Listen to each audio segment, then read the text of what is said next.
अभय होए जो तुम्हें डराई। तो गुरुदेव से डरता रहता है, माया उससे डरती रहती है। जो गुरुदेव के सामने नमन होकर के खड़ा रहता है, हिम्मत नहीं पड़ती कि मैं बोल सकूं, तो काल की हिम्मत नहीं कि उसका बाल भी बाव का कर सके। एक बार हमारी तरफ एक संत थे, उनका बहुरंगी नाम रख दिया था गांव वाले लोगों ने, क्योंकि बहुत रंग के कपड़ों के टुकड़े जोड़कर वो पहनते थे, कबीरपंथी थे। अब क्या अपराध बना ये हमें पता नहीं, पर उनके गुरुजी वयोवृद्ध जो स्वयं चलकर डंडा नहीं उठा सकते थे, उन्हीं से कहा डंडा उठा के ला।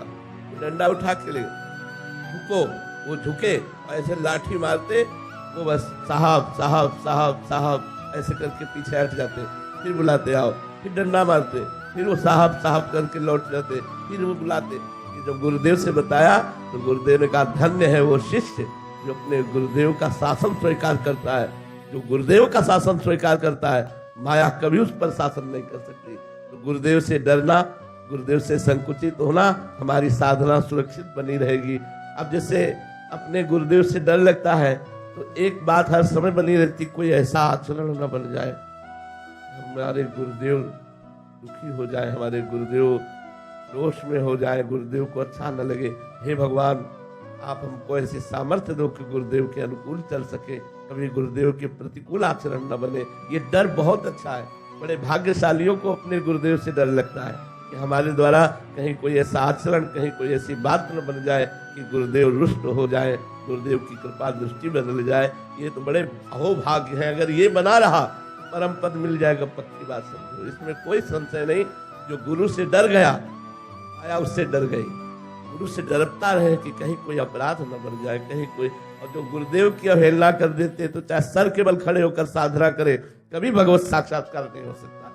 गुरुदेव की अवज्ञा करने वाले को कभी भगवत साक्षात्कार। तो ये समझे कि मंत्र मिल गया, उपासना मिल गया, चलो अभी गुरुदेव क्या है, कुछ नहीं चलेगा ही नहीं, मंत्र ही नहीं चलेगा, मंत्र ही सिद्ध नहीं होगा, उपासना ही खंडित हो जाएगी, काम क्रोध का तांडव मच जाएगा। करके देख ले कोई, काम क्रोध का तांडव मच जाएगा और वो नरक को प्राप्त होगा। गुरुदेव की अवज्ञा, अवहेलना, अनादर करने वाला कोई भी हो।